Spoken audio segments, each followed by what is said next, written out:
sobre la mesa. Voces sobre la mesa. Estamos en total desacuerdo ante un modelo de sociedad que tiene como uno de sus principios estructurales la desigualdad y discriminación. Ahorita un niño de 5 años le das un teléfono, pues se queda en el teléfono. O sea, antes los niños aprendían más. Diálogo abierto sobre distintos temas de la realidad latinoamericana, caribeña y mundial. Voces sobre la mesa. Voces sobre la mesa.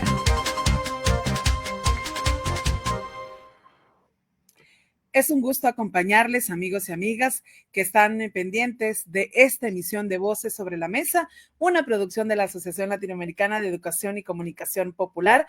Nos juntamos nuevamente este 2024, sin duda con muchos temas en agenda en esta América Latina y el Caribe. Saludo cordialmente a mi compañero Alexander Medina, hasta Venezuela, hasta las radios de Fe y Alegría. ¿Qué tal estás, Alexander? Un abrazo. Saludos, Yolani, y pues por supuesto a toda nuestra gran audiencia de ALER en toda América Latina, en todo el Caribe también, y así es como lo has mencionado, pues este primer programa de este año 2025, cuyos inicios pues han sido bastante ya movidos, bastante agitados, al menos en la parte de Norteamérica, y sobre el cual vamos a empezar pues a tratar un tema bastante relevante que tiene que ver pues con la asunción de Donald Trump como el presidente de Estados Unidos para un nuevo periodo. Hoy vamos a estar acompañados pues de un gran periodista argentino, Gabriel Fernández. Además tiene un currículum bastante importante y cuyo conocimiento y cuya experiencia toda esta materia internacional y sobre todo lo que tiene que ver con estos discursos que se van emitiendo en la asunción de Donald Trump y unas primeras medidas que ha tomado, pues cómo esto repercute justamente en los pueblos de América Latina, Yolani. Como lo has mencionado, Gabriel Fernández, periodista, jefe de política del diario La Voz, redactor en Agencia de Prensa Latina, director también del diario de las Madres, director de Cuestión Latinoamericana, gerente periodístico de la Agencia Nacional TELAN. Queremos agradecerte porque también nos has acompañado en nuestro espacio. Se asegura, Gabriel, que uno de los mayores desafíos de la era Donald Trump para las sociedades democráticas es justamente cómo recontextualizamos los valores fundamentales sobre los cuales construyen los sistemas políticos. ¿Cómo estás viendo esta segunda administración, los primeros días del presidente Donald Trump? Bienvenido. Bueno, muchas gracias por la invitación, gracias por la presentación. Un placer estar con ustedes. Tengo la sensación, observando el conjunto de la información, que las últimas 48 horas o los últimos 3 días han estado enfocados acerca de gestualidades y gritos, pero no nos hemos abocado a la comprensión de un proceso que es mucho más extenso que la asunción de Donald Trump. Hemos dejado de hablar de los BRICS. Y en realidad los BRICS más, mientras todo esto sucedía, siguieron creciendo. Esto vale porque observo en los medios de comunicación amigos, latinoamericanos, alternos y en muchos sectores políticos populares, cierta desazón a la usanza de nos ganaron de nuevo o hay una expansión de la derecha o del fascismo a nivel planetario. Y esto queda desarticulado por los datos de la realidad. Cuando uno se enfoca sobre los datos materiales de la realidad, ese tipo de impresiones de carácter político subjetivo van quedando fuera de juego, o por lo menos relativizadas, ¿no? De hecho, Donald Trump lo que ha prometido y a lo que se está abocando en realidad es a la reindustrialización de los Estados Unidos. Lo que está haciendo puertas afuera, tengo la percepción, es apretar para negociar en mejores condiciones. Pero además, Donald Trump tiene una situación que no debería ser relevada analíticamente por un gesto, y es la presencia de Elon Musk en su gabinete como el principal economista, empresario de la gestión. Elon Musk tiene su principal fábrica de automotores eléctricos en China y hace pocos meses instaló una fábrica de baterías de altísima tecnología en China. Es decir, no estamos hablando de una situación blanco-negro contrastante, sino de una suerte de adecuación de la filosofía de Henry Kissinger a este presente, en detrimento de los planteos direccionados ofrecidos por Brzezinski. El bloque BRICS más hoy es más poderoso que el bloque occidental. Sus vectores van hacia arriba mientras los otros van abajo. Y esto tiene explicación. No se trata de buenos y malos, aunque algunos procedan mejor que otros, ¿no?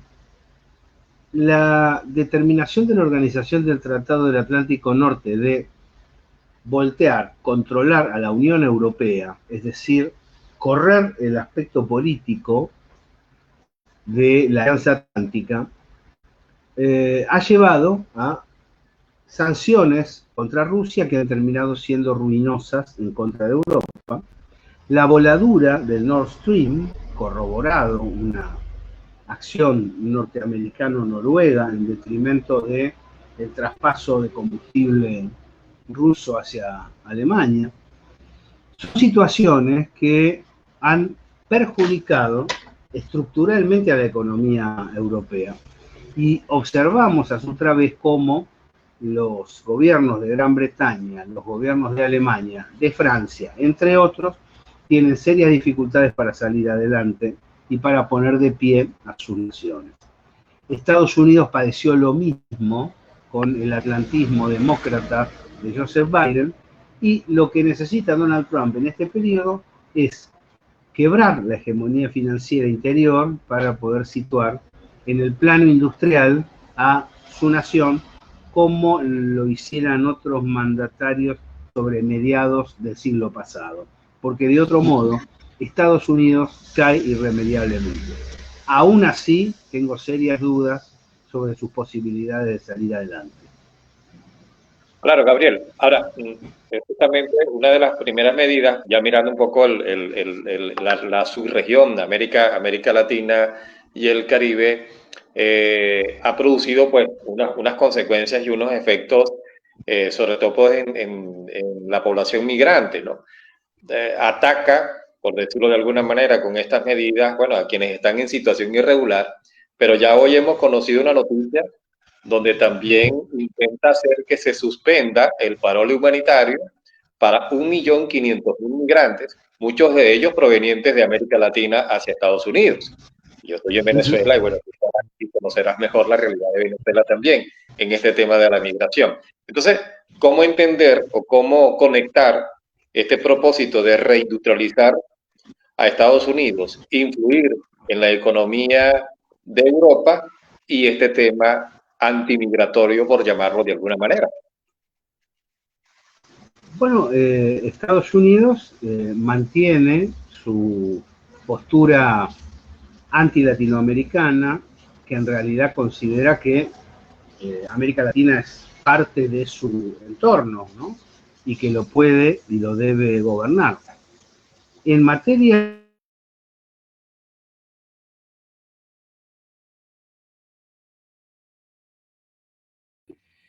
Estamos intentando restablecer esta comunicación con Gabriel Fernández, quien nos acompaña, Alexander, en este espacio de análisis sobre ya estos primeros días de la administración del presidente Donald Trump y todas las promesas que hizo en campaña y que está cumpliendo hasta este momento. Y bueno, lo que nos, creo yo, hacía énfasis nuestro invitado de esta tarde en Voces sobre la Mesa es esa apuesta por reindustrializar Estados Unidos, apretar, ¿verdad?, el tema de los negocios para comenzar a hacer otro tipo de negociaciones que beneficien a los Estados Unidos. Pero ¿qué pasa, por ejemplo, con contextos que ya mencionabas? En medio de estas promesas del presidente de mejorar la situación económica de este país está nuestra población migrante, y para América Latina y el Caribe es de mucha preocupación todo lo que tiene que ver con la situación de los migrantes allá. Asegura que alrededor de 11 millones de latinoamericanos y las latinoamericanas se encuentran en situación irregular y que esto estaría generando una situación de incertidumbre al no saber Alexander, cuál sería su suerte con todas estas políticas de deportación masiva que ha anunciado el señor Donald Trump. Sí, y de hecho van sumándose incluso a complicar mucho más este escenario que acabas de describir, Yolani, el hecho de que ha querido, ha ordenado pues incluso el denegar la nacionalidad por nacimiento a hijos de migrantes. Ya ha habido un juez o varios jueces de varios estados de Estados Unidos, bueno, que han bloqueado pues esta medida ejecutiva de Donald Trump. Es decir, esto también va llegando pues al sistema judicial de Estados Unidos, lo que va ya desde inicios de este segundo mandato de Trump, pues va configurando también unas relaciones entre los poderes públicos de Estados Unidos que parecieran no van a ser nada fraternas, que no van a ser nada cordiales, sino que por el contrario pues se prevé una altísima confrontación que a la final pudiera incluso perjudicar mucho más a la población vulnerable y que en su mayoría, y lo has mencionado con este dato, afectaría pues a muchos connacionales nuestros de América Latina. Y es que ha sido una montaña de decretos ejecutivos que ha firmado el recientemente juramentado presidente de los Estados Unidos, Donald Trump, en su segundo mandato en la Casa Blanca, y que tienen como objetivo, Alexander, reforzar ese discurso y sobre todo accionar antimigrante, al tiempo también hay que decirlo, y en esto apuntaba muy bien nuestro invitado, como el defensor de esa economía estadounidense, apelando también al tema del nacionalismo estadounidense. Sus promesas de restaurar la soberanía nacional y devolver a los Estados Unidos a una posición de supremacía están impregnadas con la idea de que ha llegado la hora del cambio. Y así lo dijo textualmente en ese discurso en la toma de posesión. Ha llegado el cambio para convertir al país en la envidia del mundo y no ser maltratado. Fueron las palabras exactas que recordamos ese 20 de enero ha pronunciado el señor Donald Trump y que han ido acompañados justamente de esta montaña, esta gran cantidad de decretos ejecutivos que muchos analistas también estaban proyectando. Podría Alexander abrir la posibilidad de varios frentes de lucha. El frente jurídico, que ya lo mencionabas vos, con todo lo que tiene que ver el papel de la justicia estadounidense. Y uno apelaría, creo yo, aquí es muy importante, apelaría a que exista independencia de poderes y que cada una de estas decisiones que no estén amparadas en la Constitución estadounidense fueran detenidas. Entonces es como muy, pero muy importante tenerlo en cuenta. Ya hemos establecido esta comunicación con nuestro invitado. Agradecemos Gabriel Fernández que nos sigue acompañando y nos estabas ahí haciendo ese énfasis en la preocupación, decíamos, Gabriel, bueno, uno entiende esa apuesta de Donald Trump por industrializar Estados Unidos y decíamos que las palabras textuales que él utilizó dice que llegó la hora del cambio y de convertir a Estados Unidos en la envidia del mundo y evitar continuar ser maltratados, porque así la llamó a la administración de Joe Biden. Pero en medio, decíamos, hay 11 millones de latinoamericanos y latinoamericanas que no están regulados y que hoy por hoy están en incertidumbre de ser deportados. Por un lado, es necesario defender el derecho humano a vivir sin ser deportados, sin ser perseguidos. Es decir, hay una movida latinoamericana que debe respaldar a aquellas personas que están habitando el norte. Por otro lado, creo que la prioridad es lo que en algún momento marcó Andrés Manuel López Obrador, y es que América Latina necesita establecer fuentes de trabajo, es decir, un desarrollo industrial propio que le impida perder mano de obra y le impida perder obreros calificados, profesionales. Estados Unidos tiene un tema demográfico a seguir adelante y tiene además la necesidad de mostrar cierta rudeza frente a organizaciones que la población considera delictivas, con el objetivo de presentarse ante la opinión pública como enérgico, porque sabe que va a tener muchas dificultades para poder mostrarse enérgico en otras circunstancias. Entonces, Creo que las intenciones de Donald Trump son interesantes para el pueblo norteamericano promedio, para el blanco desempleado, para aquellos que están buscando trabajo después de muchos años de vagar por allí y construir nuevos barrios en base a situaciones humanas muy deficitarias, viviendo en carpas, viviendo en realidades extremas, pero es un gobierno que no tiene un vínculo emocional ni productivo con América Latina. América Latina no puede esperar del norte una construcción que la saque de las dificultades. Tiene que construir sus propios paradigmas para construir, para elaborar un desarrollo creciente, ampliado, integrado, con justicia social. Y esto no lo vamos a conseguir ni de los gobiernos republicanos ni de los gobiernos demócratas en el norte. Solamente se va a construir desarrollando en profundidad el potencial económico, social y cultural de América Latina. En este momento varias naciones han seguido ese camino y podríamos así decir, tengo que decirlo ostensiblemente, el peor ejemplo a seguir es el argentino, que frente a esto que estamos diciendo agarró en otra dirección, una dirección contrapuesta con las necesidades de desarrollo que tiene este país del sur. Perdón, tomando en referencia este punto que acabas de mencionar, Gabriel, la lucha de los pueblos de América Latina, el canal de Panamá, que ha amenazado también Donald Trump de que vuelva a manos de Estados Unidos, ¿cómo queda en medio de este escenario que acabas de describir? Él está peleando para tener mejores condiciones de traslado de los productos norteamericanos.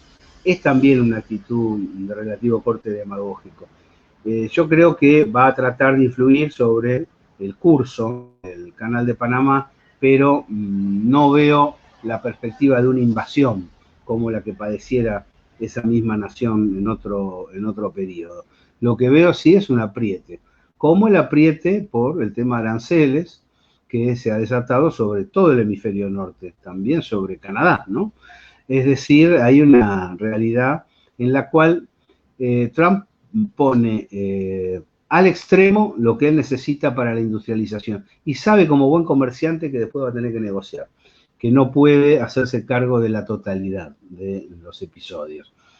A lo que vuelvo al comienzo, la humanidad está en otra dirección. La humanidad tiene BRICS, BRICS más, OPEP, que está relacionado con los BRICS, algo que se olvida habitualmente y que es un poder descomunal, y tiene CELAC, y tiene UNASUR, y tiene Mercosur, aun cuando existan diferencias internas. En todos esos espacios hay diferencias internas.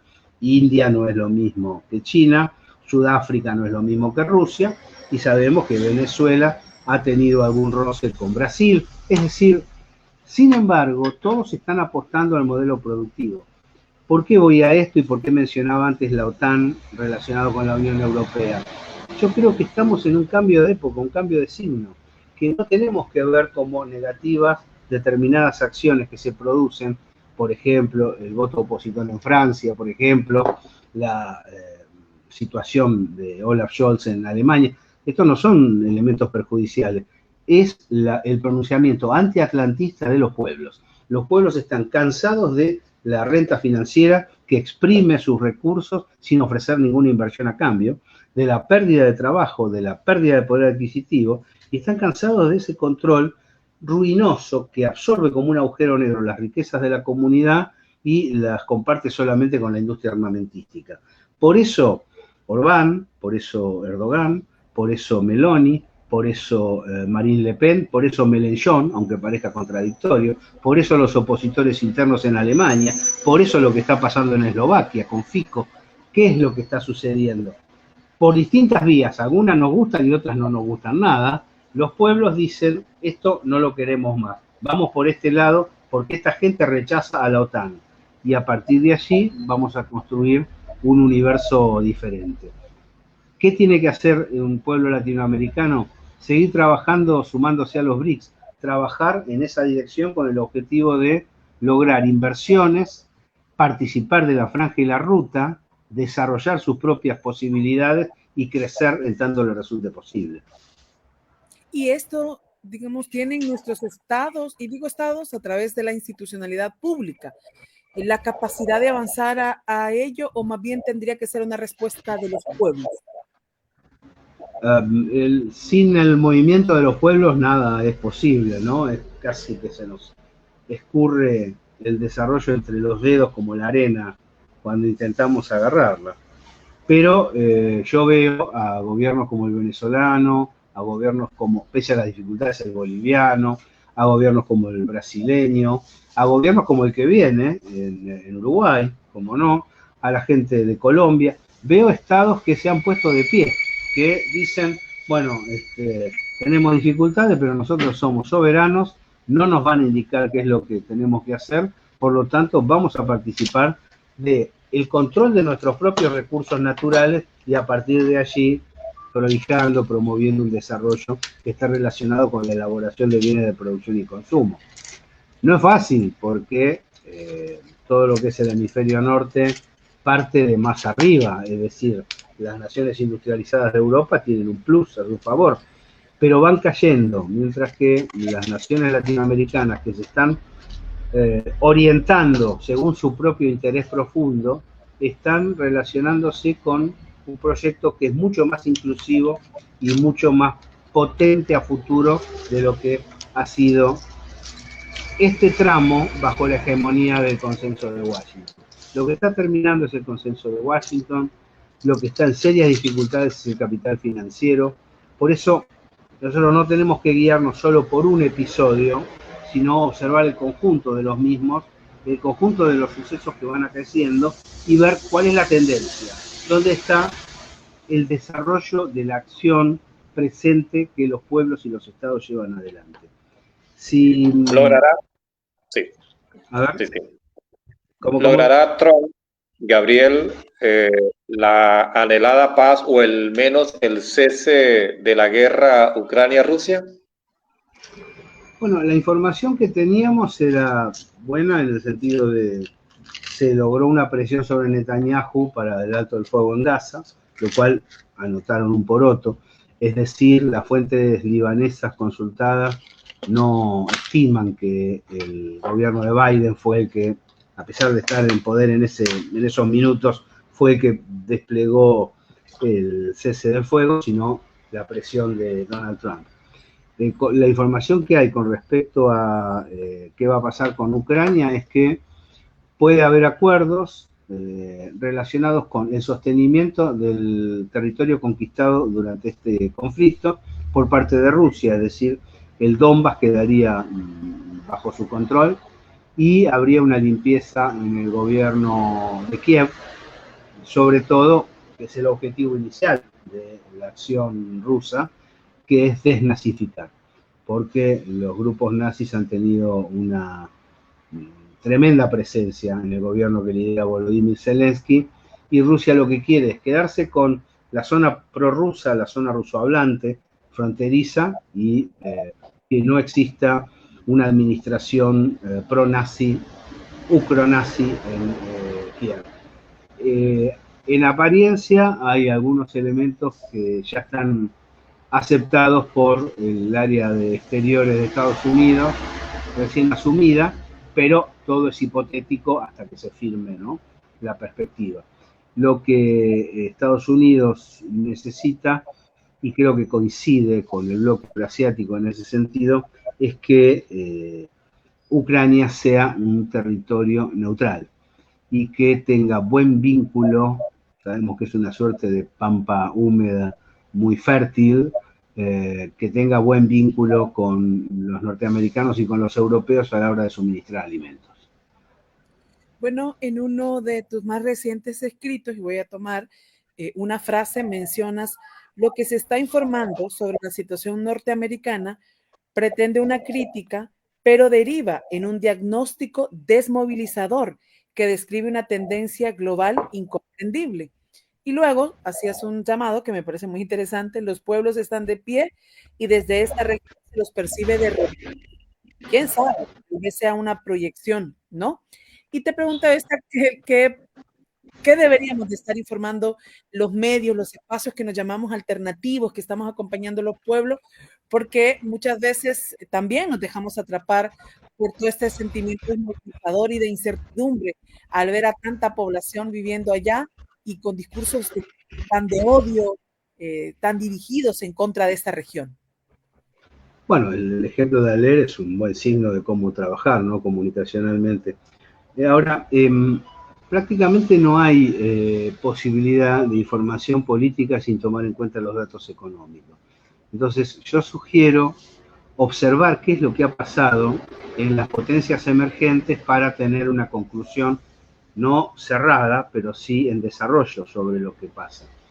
Lo que ha logrado China de quitar de la pobreza a millones de personas, una de las poblaciones más numerosas del planeta, y construir megaciudades de un elevadísimo nivel tecnológico y desarrollar a partir de la extracción de tierras raras una importante presencia en el mercado de los semiconductores, son elementos a tomar en cuenta. Lo que ha hecho la Federación de Rusia en medio de las sanciones, con un crecimiento en una tasa realmente apreciable, lo que han hecho naciones como Pakistán, Irán, que tiene una base de sustentación en, por supuesto, productos agrícolas, pero sobre todo en energía nuclear, que creo que es muy, muy relevante. Es decir, bueno, el ataque que ha recibido Venezuela todos estos años, y está de pie Venezuela, y mejoran los indicadores de la nación que lidera Nicolás Maduro. Todo eso creo que informativamente debe ser volcado. El acuerdo de la OPEP con los BRICS más debe ser informado. ¿Por qué en esa frase digo, en cierto modo, tiramos para atrás la información?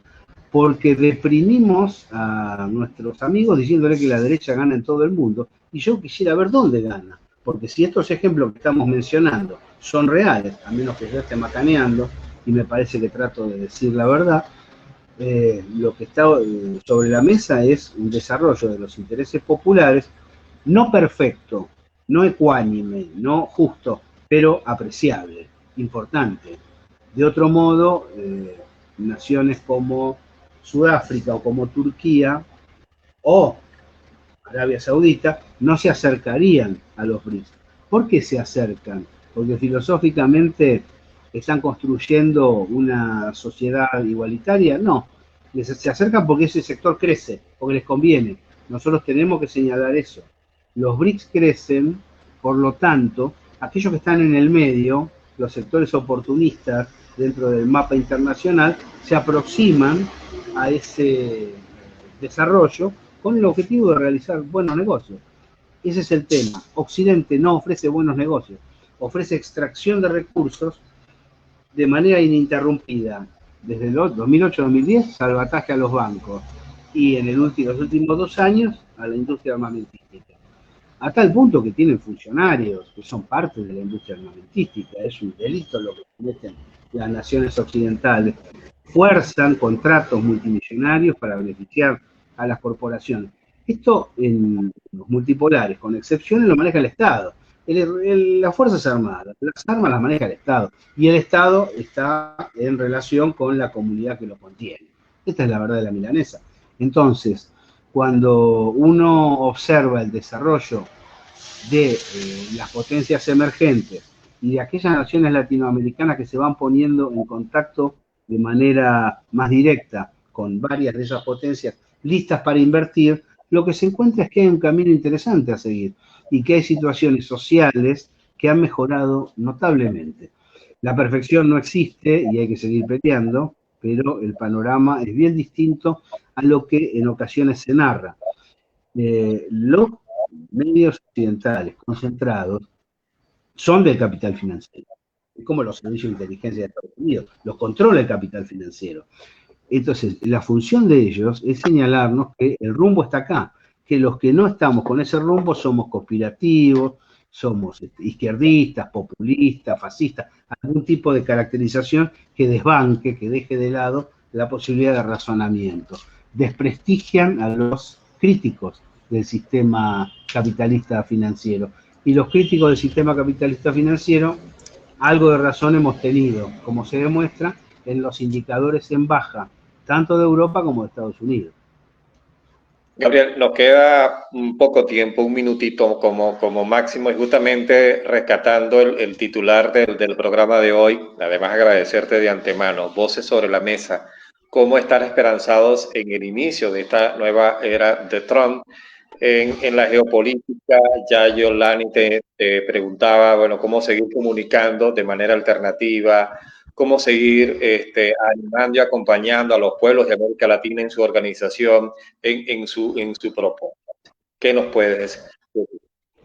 Mira, cuando a mí me tocó cubrir lo que fue la hegemonía del Consenso de Washington, la invasión a Irak, bueno, los desastres que hicieron, fui sincero en la edición de los materiales, en lo que difundimos en la Argentina.